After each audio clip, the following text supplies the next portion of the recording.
Guys, magpipix tayo ng ATV driving motor or throttle. Ang problema nito guys, dinala sa atin yung jet ski na FCR 2016 model, hindi umaandar at may trouble code siyang 119.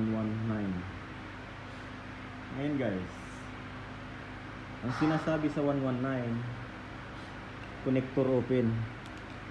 Ito daw. Hindi yan guys ang pinaka problema, dahil walang kahit anong dumi, lahat yan nakakonect dito. Ngayon, ang naging problema nyo guys kaya hindi umaandar, dahil ang kanyang throttle naka-stack na nakaganyan, nakaganito siya, stack up. Ayan, umi-stack up ito guys. Ayan. Kapag stack up yan guys, walang kuryente ang throttle, hindi mo yun mga pandar. Isa pa, kapag yung throttle throttle pedal naman ang may problema, kapag stack up din yun na nakaangat, na hindi siya nakatama dun sa yung sa ganito na tinatamaan niya na stopper, kapag nakaangat yan dyan ng kaunti, wala ring kuryente ang jet ski niyan guys, hindi rin niya naandar. Ito naman, ang pinaka problema nito guys, yung stack up. Kaya nagkaroon siya ng trouble code na 119 or ATV driving motor wiring open. Hindi lahat ng trouble na ganyan ay wiring open. Kadalasan yan ay stuck. Pinasok ng tubig ang throttle, dahil may leak ang kanyang intercooler. Ngayon guys, ayan, nilinisan na rin natin yan, pinalambot na rin natin, binuksan natin, ayos na yan. Isasalpak na lang natin yun guys, dahil gumagalaw na siya. Yan, nagbubuka na siya ng ganyan, tapos bumabalik na rin siya ng ganun. Yan guys, kapag stuck naman na ganyan na nakasara, aandar ang jet ski. Pero kapag naka-stuck siyang open na ganyan, hindi mo mapaandar ang jet ski. Ayan. So, yung mga techniques sa mga hindi umaandar, minsan throttle pedal, stuck up yan. Ngayon umpisahan na natin buuin guys yung ating ATV driving motor ng FCR. Ayan.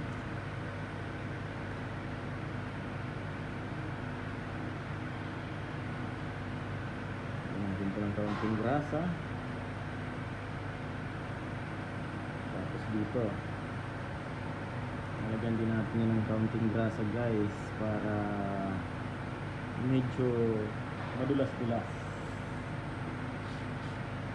Ngayon kakabit natin ang motor niya, motor or dynamo. Dito ang tawag dyan, dynamo.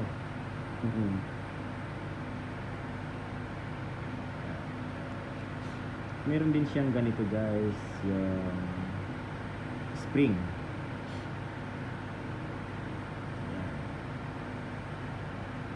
Papasok niyan ito ganito,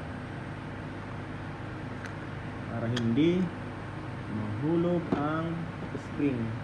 Nakikita nyo may mga pang kalawang, may mga mansa pa ng kalawang, hindi na kasi maalis guys kahit anong linis natin. In-spray ko na yan ng ang tawag doon, yung throttle cleaner talaga. Hindi na talaga maalis ang mansa dahil pinasok yan ng tubig.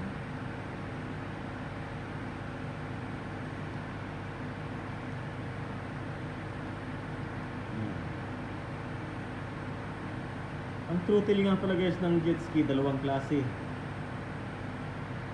Mamaya ipapakita ko kung anong ibig kong sabihin.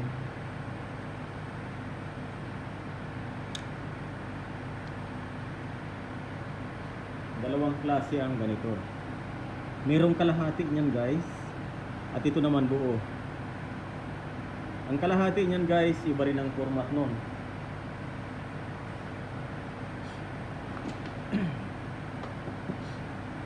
Iba rin ito. Ayan.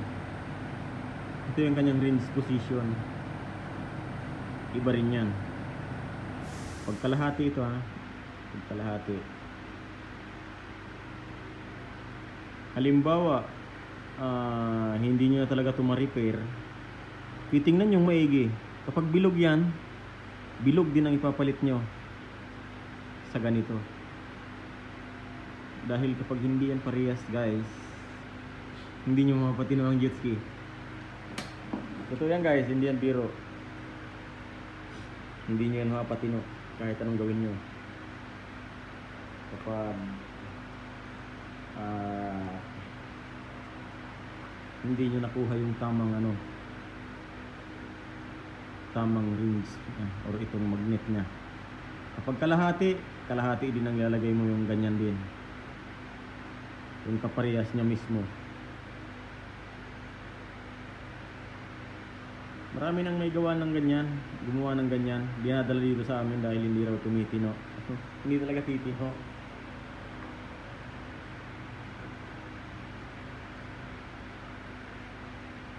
Dahil mali ang rings, mali ang binabasa, or mali ang ibinibigay na signal sa kanyang ECU.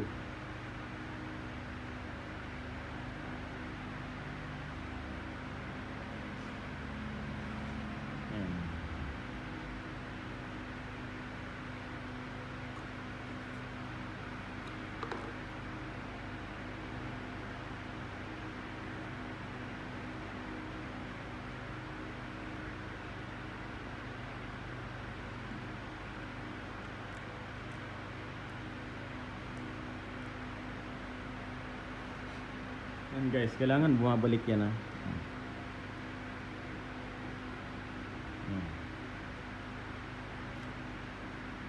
Kailangan malambot siya. Dahil kapag medyo maganit yan guys, magkaka-trouble ka pa rin yan ng ETB, driving motor issue. Kailangan malambot na malambot siya. Bumabalik. Ayan.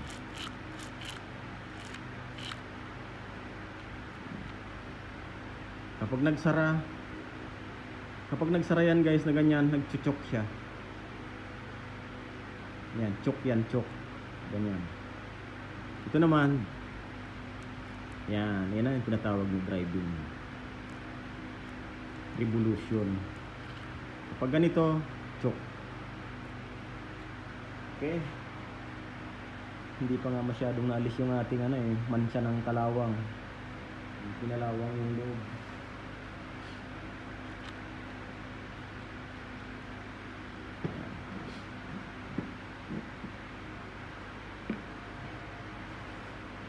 May mga kalawang pa guys. So, dahil pinasok siya ng tubig.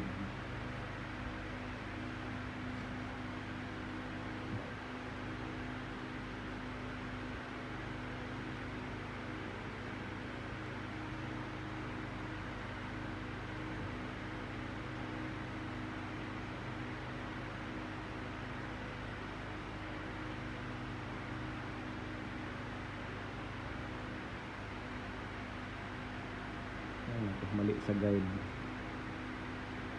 Ayan.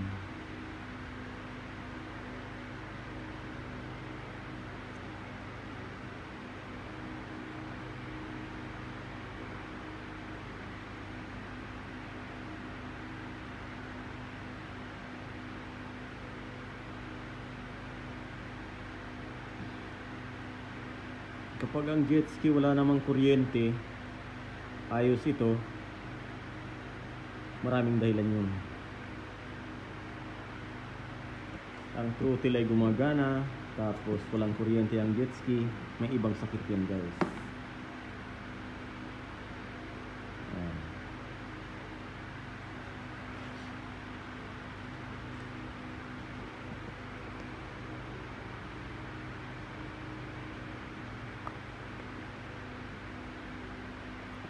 Okay.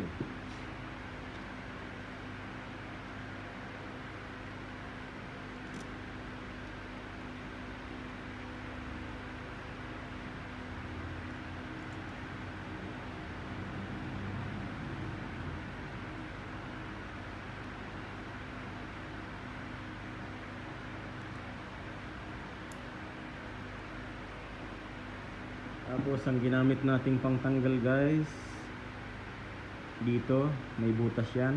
Ayan, T20.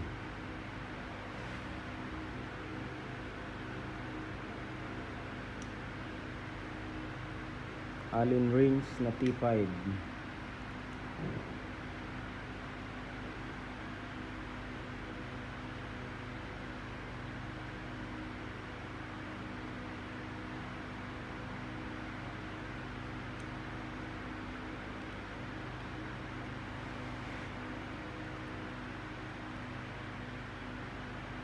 May tutorial na ako nito sa YouTube, mga ganito.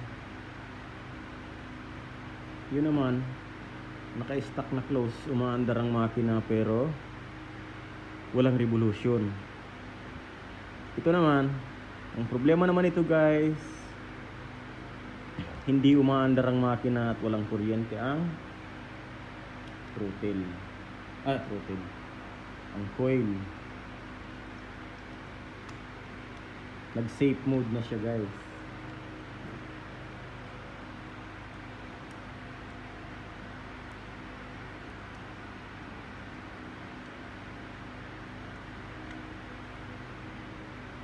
Sa mga jet ski naman, kahit pasundutin mo yan, ang nakakabit ito, hindi yan nasisira. Hindi nasisira ang throttle. Ayos lang yan.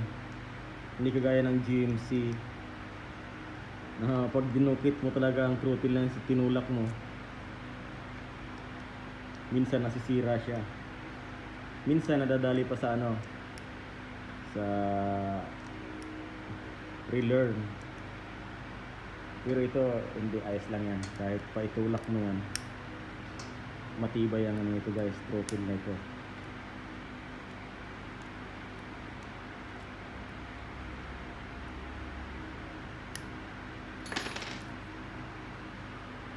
Ito yung kanyang chip.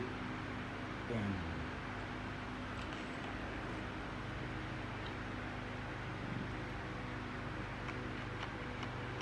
Yan guys.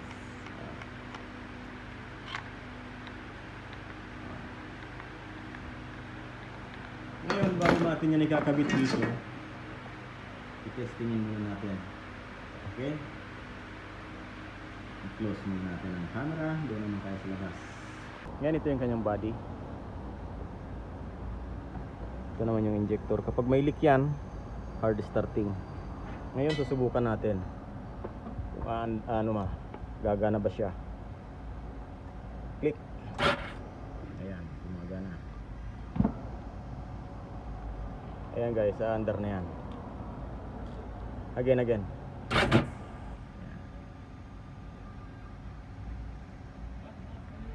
Yan guys, kapag kinabit natin yan, may kuryente na ang ang injector, engine, coil. Okay, nakabit na natin sa kanyang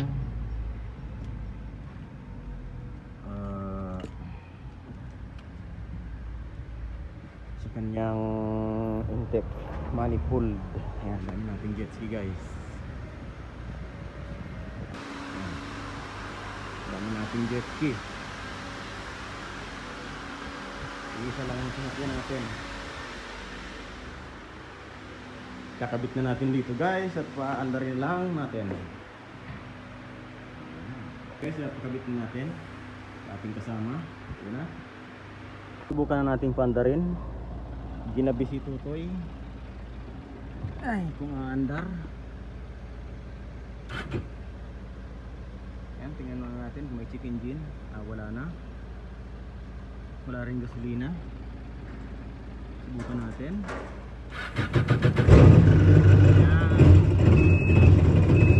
Wala na siyang gasolina guys.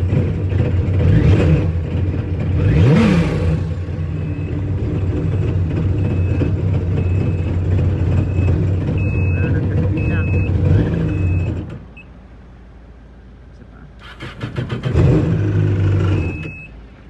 siya guys, gasolina.